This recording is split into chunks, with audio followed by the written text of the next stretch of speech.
Olá, o meu nome é Patrícia, estamos na pequena aldeia de Idanha Velha, outrora uma grande cidade, capital da Civitas Igeia Vitanorum.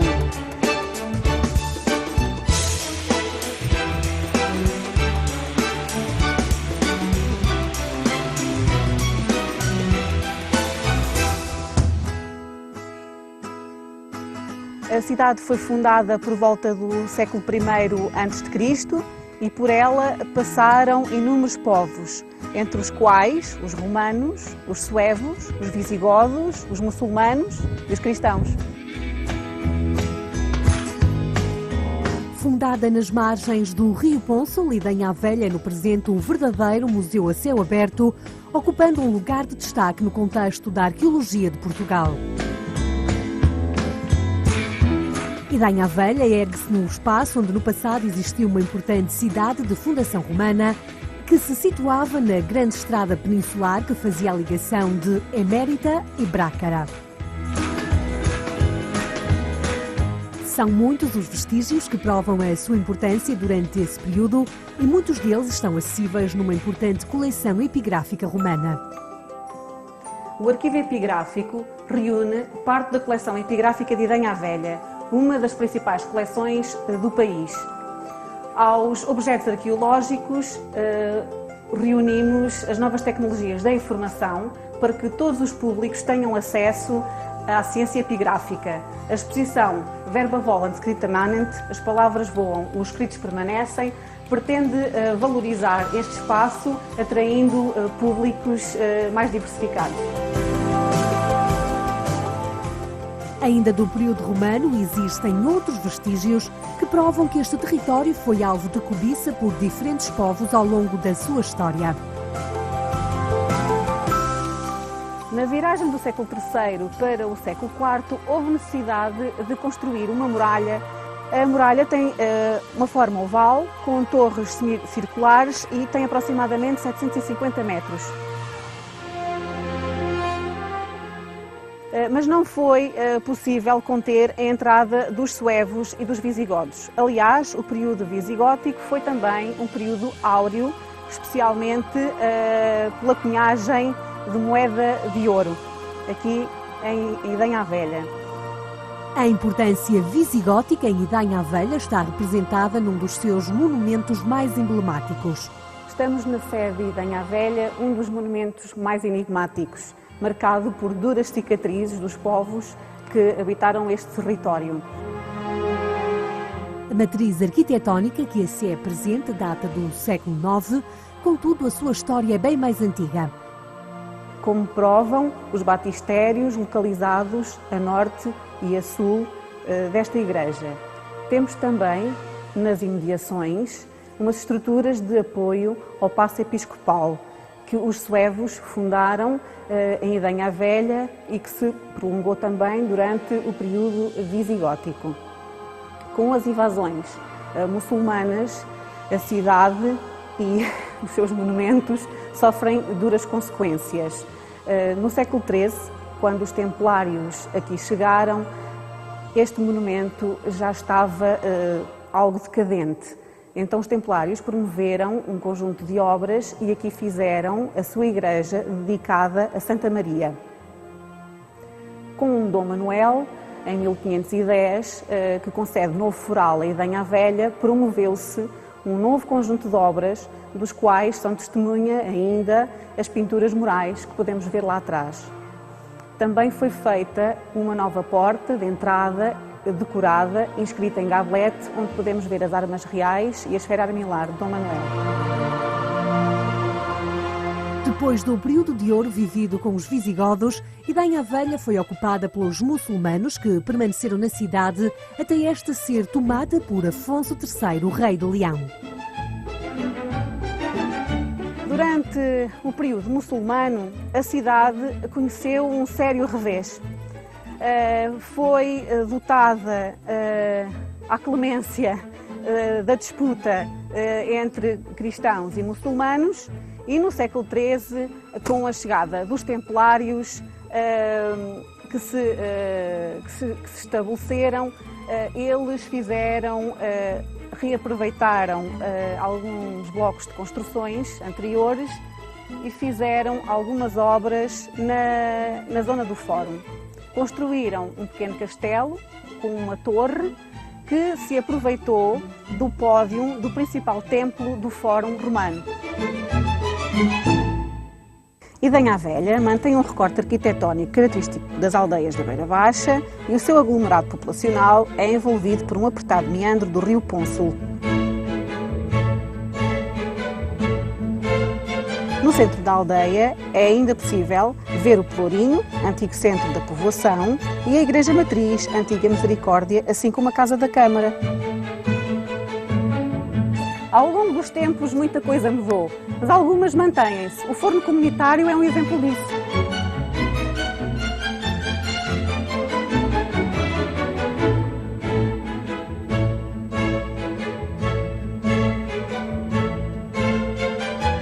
Olá Sandra, boa tarde. Sim. Já estás no forno? Já. Podes explicar-nos como funciona? O forno ainda funciona como comunitário. Toda a gente pode vir cozer. Eu faço o pão, que é o chamado casqueiro, bica de azeite, bica de chouriço e os bolos típicos daqui, que é o bolachão e o bolo de leite.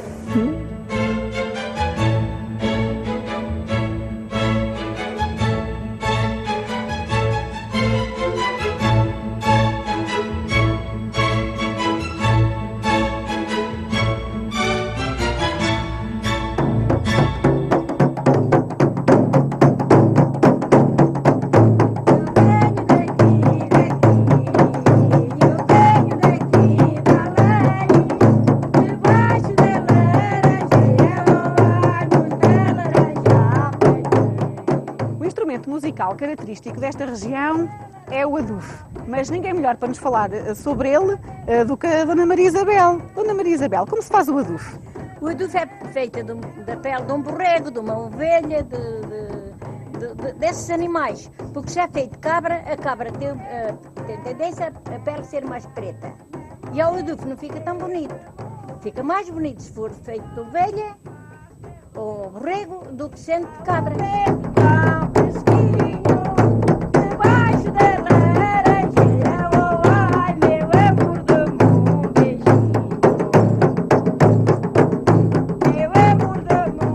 E esta estrutura, de que é feita? Esta estrutura é as armas, que é o meu marido que faz as armas.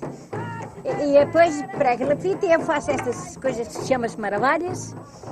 Chama-se as maravilhas, a gente prega e então a gente toca. E o que tem no interior? É a areia do rio e as caricas das garrafas da cerveja. É o que tem no meio. Ó.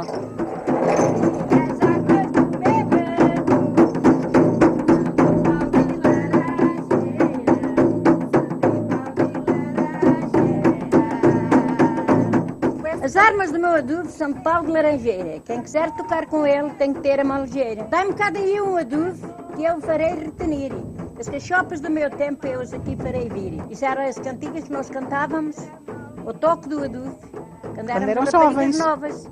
Agora tocas tu, ou toco eu, depois vou a dançar com o rapaz, depois vai a outra, e as outras tocam. Tocávamos assim, era assim no nosso tempo de solteira.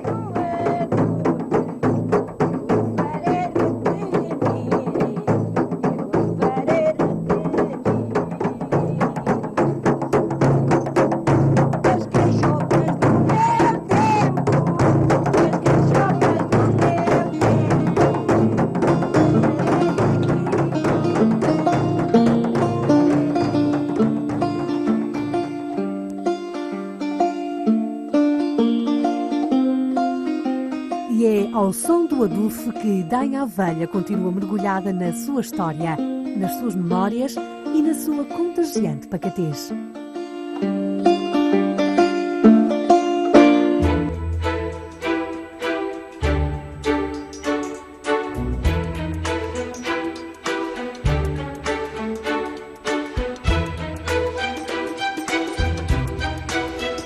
Olá, eu sou a Joana, bem-vindos a Castelo Novo.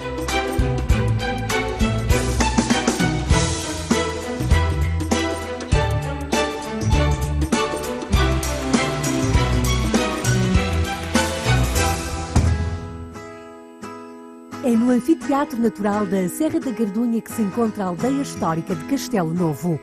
Uma aldeia que constitui uma viagem ao passado.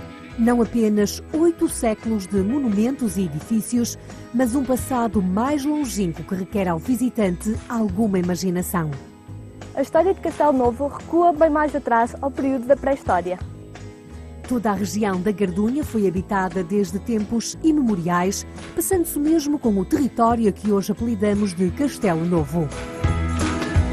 E alguns povoados pré-históricos e outros elementos, ainda hoje bem visíveis em Castelo Novo, provam a sua antiguidade. Estamos na Lagarícia de Castelo Novo, um dos vestígios mais antigos da aldeia. Um lagar que se acredita ter sido construído no século VII ou VIII, composto por 2 tinas escavadas na rocha e uma outra de formato retangular, onde se ascendia através de umas escadas. A estrutura de ocupação de Castelo Novo é, contudo, nitidamente medieval e é precisamente desse período o elemento mais característico da organização deste povoado, o seu castelo. O castelo foi mandado edificar por Dom Sancho I, que mais tarde o doou a Dom Petris Gutierre, que posteriormente o entregou à Ordem dos Templários. Muitos foram os reis que intervencionaram este espaço ao longo do tempo, destacando-se Dom Dinis, a quem se deve a colocação das ameias e mais alguns elementos defensivos, e Dom Manuel I, o monarca que transformou este castelo numa residência. O castelo foi local de paragem de muitos cavaleiros que por aqui passavam, uma vez que fazia parte dos castelos da linha da Raia que nos defendiam de Castela. Quando o Castelo Novo deixou de ter importância defensiva, este espaço ficou abandonado e, com o terremoto de 1755, que ocorreu em Lisboa, mas que foi sentido neste território, acabou por entrar em decadência.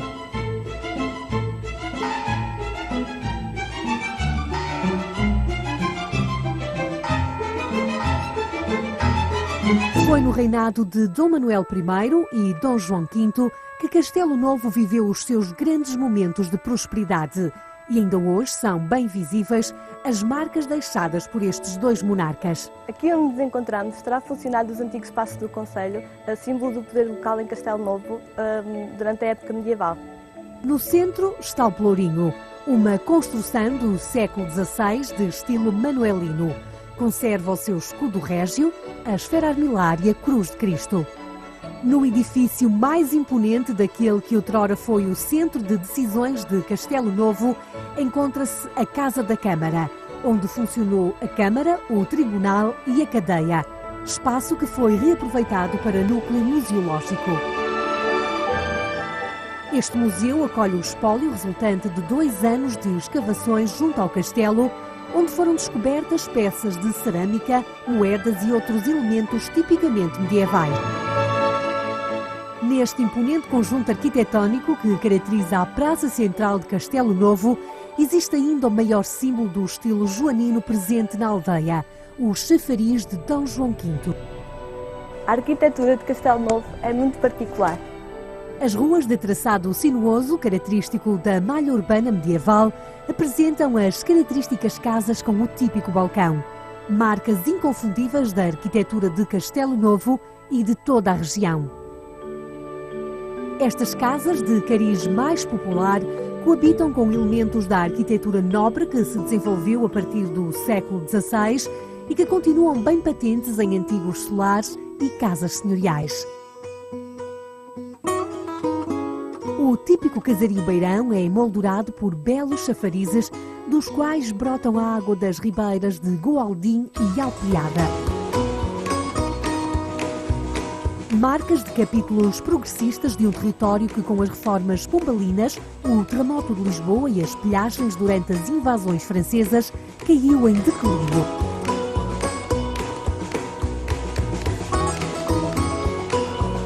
Ivone, podes contar-nos a história deste rochedo?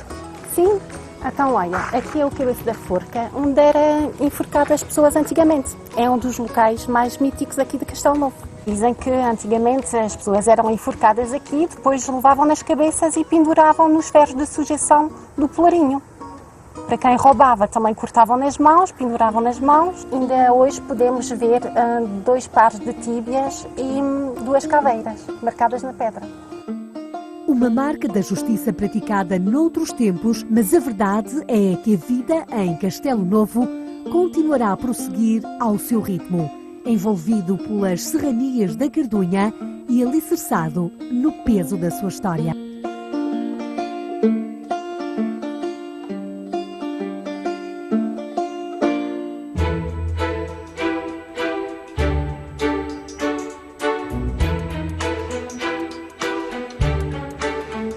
Olá, o meu nome é Patrícia, estamos em Monsanto e vamos perceber porque é que esta é a aldeia mais portuguesa de Portugal.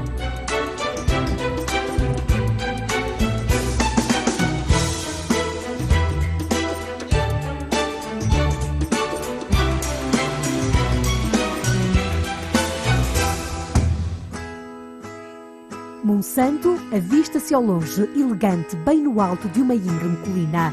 Labiríntica e surpreendente, continua a justificar o rótulo de aldeia mais portuguesa de Portugal. O importante baluarte da fronteira do Erges, a quem Fernando Namora chamou o Morro Eriçado de Penhascos e de quem se dizia: quem conquista Monsanto, conquista o mundo. Monsanto é um território antigo com registros da presença humana desde o Paleolítico. Atravessou diferentes períodos da história e tem no seu castelo um dos seus monumentos mais impressionantes. Vamos subir ao Castelo de Monsanto, classificado como Monumento Nacional desde 1948. Vai ser uma subida íngreme, mas vai valer muito a pena.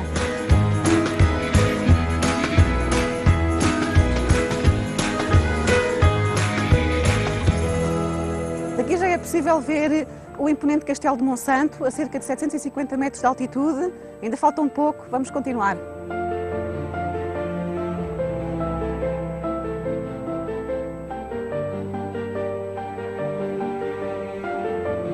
Um pormenor importante a ter em conta é que o castelo foi construído em cima de um brutal afloramento rochoso, ele próprio considerado geomonumento.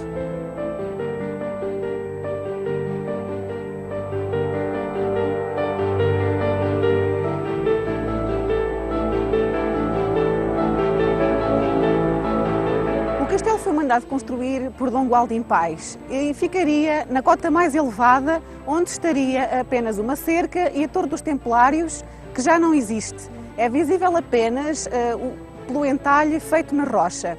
Posteriormente foram construídos outros 2 recintos, um onde podemos ver a Capela de Santa Maria do Castelo e uma cisterna. Mais abaixo, outro recinto abre a grande porta de entrada no castelo. O castelo tinha claramente uma função defensiva que tirava partido do enorme afloramento rochoso onde se encontra situado, até porque a própria escarpa acaba por ser uma defesa natural praticamente intransponível. Depois de ter sido mandado reconstruir por diferentes monarcas, o castelo medieval sofreu um terrível acidente já no século XIX e continua até hoje envolto em lendas.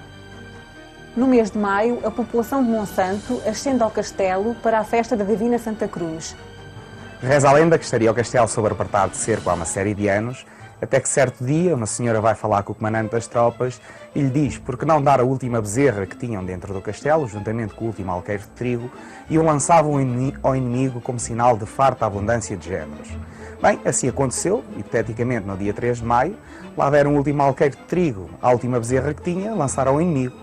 Inimigo este, quando viu a carne e o pão espalhados pelo chão, pensaram: estes tipos estão loucos, nós cheios de fome e eles oferecem-nos comida. E assim abandonaram cerca de Monsanto. Hoje, simbolicamente, atira-se um pote de barro cheio de flores, que simboliza então esta bezerra atirada ao inimigo.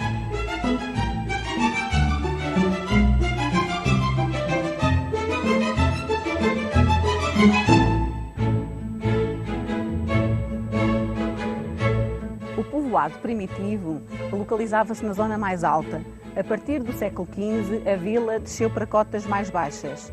Hoje podemos ver uma aldeia bem preservada, um conjunto de ruelas labirínticas, onde os solares coabitam com as casas modestas, onde a arquitetura religiosa e militar também tem um papel de relevo.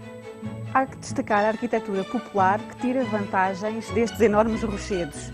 O natural e o edificado existem em Monsanto em enorme equilíbrio. Estes afloramentos rochosos dão origem a curiosas construções, podem servir de parede, de teto e a inúmeras outras utilizações, nomeadamente furdas ou habitações para outro tipo de animais. Por aqui ainda se diz a seguinte quadra: nunca se sabe em Monsanto que as águias roçam com a asa, se a casa nasce da rocha, se a rocha nasce da casa. Característica que contribuiu certamente para a atribuição do afamado título de aldeia mais portuguesa de Portugal. Este título foi atribuído pelo Secretariado Nacional da Informação e até hoje as populações de Monsanto ostentam com orgulho a réplica do Galo de Prata que está na Torre do Lucano. A Torre do Lucano é uma torre cineira medieval construída em 1420 e ampliada já no século XVII. Esta torre fazia parte do sistema defensivo de Monsanto.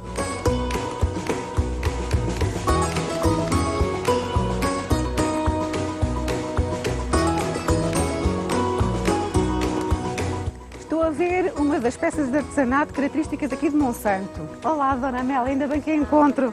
Como está? Podemos falar dessa marafona lindíssima que tem na mão? Com certeza. Esta marafona tem história.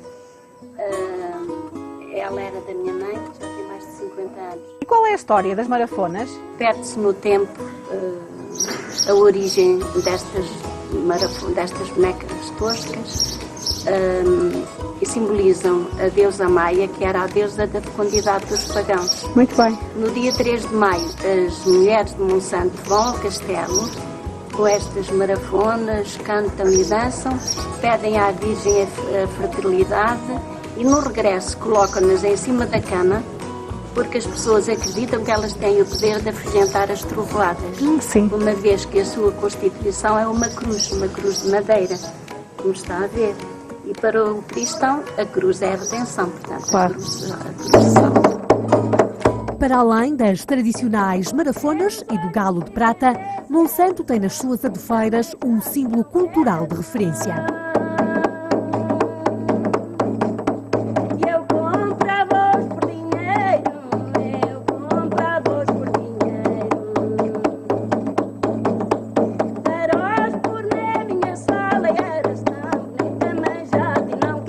As adufeiras de Monsanto são um grupo de raízes populares que preserva e divulga a tradição com os seus trajes e cantares e com o som inconfundível do adufo.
É o som do adufo que serve de banda sonora para esta aldeia histórica, que continuará a ser sempre conhecida como a aldeia mais portuguesa de Portugal.